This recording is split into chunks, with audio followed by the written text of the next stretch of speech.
বিগত কয়েকদিন কার কিভাবে গেছে জানি না, কিন্তু যারা মাঠে নামেন নাই, যুদ্ধক্ষেত্র দেখেন নাই, তারা কল্পনাও করতে পারবেন না দেশে কি চলছে।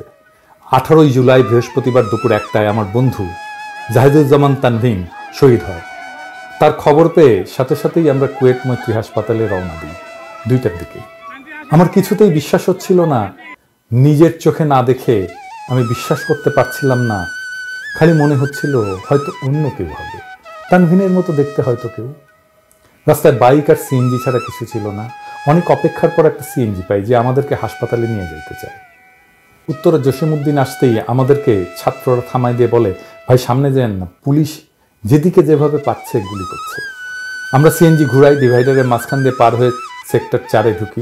গলির মুখে দেখতে পাই 40-50 জনের মতো ছাত্রলীগ জমায়েত হয়ে আছে, বসেছিল বেশিরভাগ। দেখে আমাদের কিছু বলে নাই। সিএনজি ঘুরায় ঘুরায় কোনো মতে কুয়েত মৈত্রীর কাছাকাছি যাইতে পারি। আজমপুর রেলগেটে নামি। দেশের এই হাজারো সুশীলেরা চুপ থাকলেও সেই দিন সিএনজিওয়ালা মামা আমাদেরকে বলে যে আমি সমর্থন করি মামা এই আন্দোলন, আপনাদের বন্ধু শহীদ হয়েছে আজকে, আপনাদের থেকে কিভাবে টাকা নিয়ে আমি। অনেক বলেকেও তাকে টাকা দিতে পারি নাই। আমি হাঁটা দিই হাসপাতালের দিকে। পথে শয়ে শয়ে ছাত্রছাত্রী দেখি, বিভিন্ন ভার্সিটির, কলেজের, এমনকি স্কুলেরও। সবাই আশঙ্কিত যে না জানি কি হয়। কারো গায়ে ইউনিফর্ম, গলায় প্রত্যেকের আইডি কার্ড, কারোর সাথে হেলমেট, চোখের নিচে টিয়ার শেল থেকে বাঁচাতে পেস্ট, প্রতিরক্ষার জন্য হাতে কারো কারো লাঠি, রেকর্ড করার জন্য কারো হাতে মোবাইল। হাসপাতালে পৌঁছাই, বাইরে শয়ে শয়ে শিক্ষার্থী হাসপাতাল ঘিরে রাখছে, ভেতরে যারা আছে তাদেরকে রক্ষা করার পণ নেই।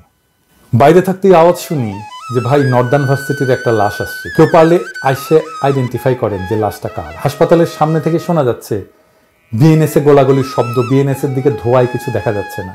চারিদিকে ইট, ভাঙা কাঁচ। গেটে যাই, ছাত্ররা আটকায়। প্রথম কথা, আপনি কোন ভার্সিটি?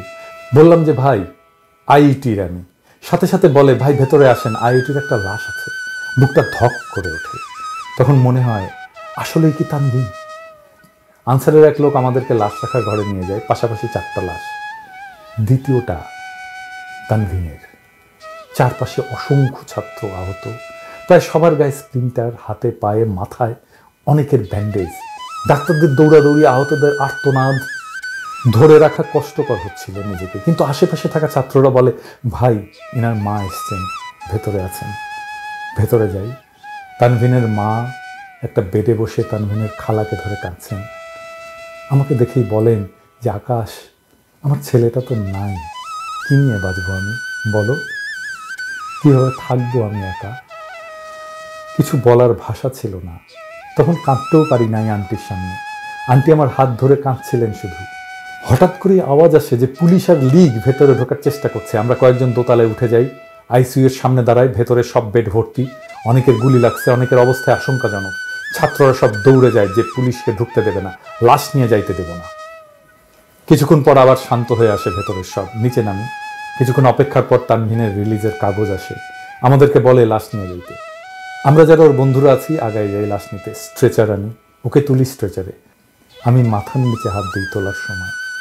রক্তে ভেজা, মুখে আর বুকে অসংখ্য স্প্লিন্টার লাগা, বুকের উপরে কাঁধের পাশে বুলেটের ক্ষত, মাথার পেছনে থেতলে যাওয়া। লাশ নিয়ে আমরা সামনে আগাইতে নিলাম। তখন একযোগে আশেপাশে সব ছাত্ররা চিৎকার করতে শুরু করলো যে শহীদ ভাইয়ের লাশ। স্টিলে স্টিলে বাড়ি দিয়ে সবাইকে অ্যালার্ট করলো যেন সামনে থেকে সরে যায়। আল্লাহু আকবার বলে ধ্বনিত হলো চারপাশ। আশেপাশের কাউকে আমি চিনি না, কেউ আমাকে চেনে না, কিন্তু তারপরেও সবাই তৎপর, সবাই সবার ভাই সেখানে। চিনিও না এমন ছেলেমেয়েরা এসে সাহস দিয়ে যাচ্ছে, সাহায্য করছে। করিডোর ধরে সামনে আগাতে একটা চিৎকার শুনলাম, একটা পুলিশ মরছে রে। বিশ্বাস করতে হয়তো কষ্ট হবে, গোটা হাসপাতাল ভেতরে বাইরে সব মানুষ একসাথে বলে উঠল আলহামদুলিল্লাহ। এরকম শিউরে ওঠা অনুভূতি কোনোদিন পাই নাই। কে মরেছে, কিভাবে মরেছে জানি না, কিন্তু মরেছে এটা শুনে আলহামদুলিল্লাহ পড়ে উঠলাম। সেই প্রতিটা মানুষ যারা এতটাই অত্যাচারী যে এদের মরার খবর শুনলেই মানুষের মুখ থেকে আলহামদুলিল্লাহ বের হয়ে যায়।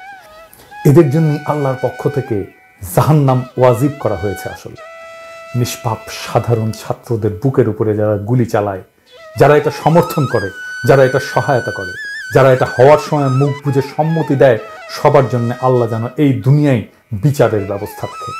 কিয়ামত পর্যন্ত অপেক্ষা করার ধৈর্য যে আমার হবে না। তানভীনের লাশ নিয়ে সামনের গেটে গেলাম। অ্যাম্বুলেন্স আসার অপেক্ষা করছিলাম। আমি একা ছিলাম কিছুক্ষণ ওর লাশের পাশে। চোখগুলো বুজে দিলাম, হাত দুইটা সোজা করলাম। মাথা থেকে রক্ত পড়া থামে নাই। স্ট্রেচার থেকে রক্ত গড়ায় নিচে পড়ছে টপ টপ করে। আন্টি নিজের ওড়না দিয়ে বললেন, তানভীনকে যেন ঢেকে দিন। অ্যাম্বুলেন্স আসলো, ওকে তোলা হলো। স্ট্রেচার থেকে লাশটা নিয়ে অ্যাম্বুলেন্সের ভেতরে নিল। আন্টি তখন পাগল প্রায়। আন্টি স্ট্রেচার থেকে তানভীনের রক্ত নিয়ে নিজে মেখে চিৎকার করছেন, আমার ছেলে শহীদ, আমার ছেলে শহীদ হয়েছে। এই মুহূর্তটা আমি হয়তো কোনোদিন ভুলতে পারব না। আজীবন চোখের সামনে আমার এই দৃশ্য আর কানে আন্টির চিৎকার ভাসবে।